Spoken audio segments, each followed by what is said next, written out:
राधे राधे। जय श्री कृष्ण। सभी कृष्ण भक्तों को कार्तिक महात्म्य का अध्याय 18 सुनाती हूँ। ध्यान से सुनिएगा।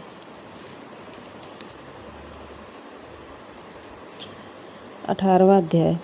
अब रौद्र रूप महाप्रभु शंकर अपने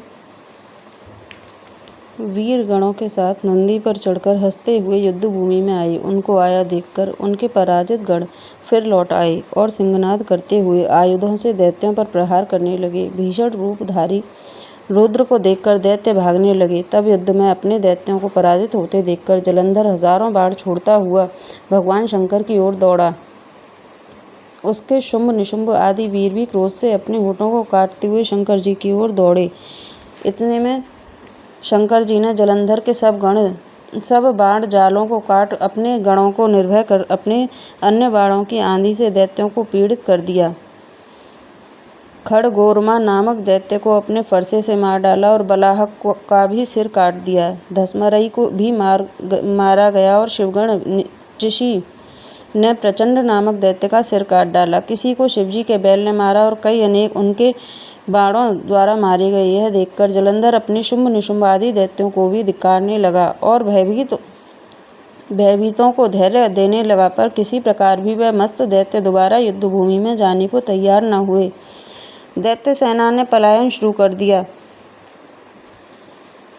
तब महाक्रुद्ध जलंधर शिवजी को अपनी ओर ललकारने लगा। साथ ही उसने 70 बाण मारकर शिवजी को दग्ध कर दिया तथा और भी बहुत से बाणों का प्रहार किया। शिवजी उसके बाणों को काटते हुए यहाँ तक कि उन्होंने जलंधर की ध्वजा क्षेत्र और धनुष को भी काट दिया। फिर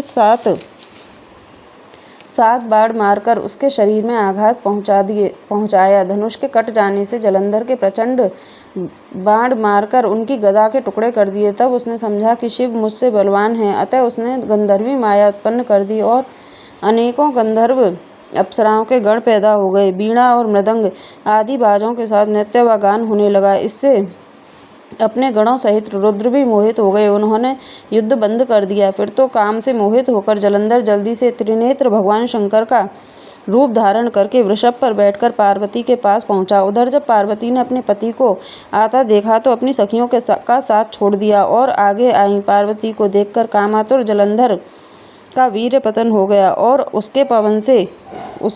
पवन से वह भी जड़ हो गया। गौरी ने उसे दानव समझा और अंतर्ध्यान होकर उत्तर की ओर मानस पर चली गईं। वहां पार्वती को देखकर जलंधर फिर शिवजी की ओर लौटा। उधर पार्वती जी ने भगवान विष्णु को बुलाकर दैत्य का वह कृत्य कहा और यह प्रश्न किया कि क्या आप इससे अवगत हैं। भगवान विष्णु ने हाथ जोड़कर उत्तर दिया, आपकी कृपा से मुझे सब कुछ ज्ञात है। हे माँ, जो आज्ञा हो सो पालन करूँ। जगत माता ने विष्णु जी से कहा कि उस दैत्य ने जो मार्ग खोला है उसका अनुसरण उचित है। मैं तुम्हें आज्ञा देती हूँ कि तुम जाकर उसकी स्त्री का पतिव्रत भ्रष्ट करो, वह दैत्य तभी मरेगा। पार्वती जी की आज्ञा पाते ही भगवान विष्णु माँ की आज्ञा शिरोधार्य कर छल करने के लिए जलंधर के नगर की ओर चल दिए।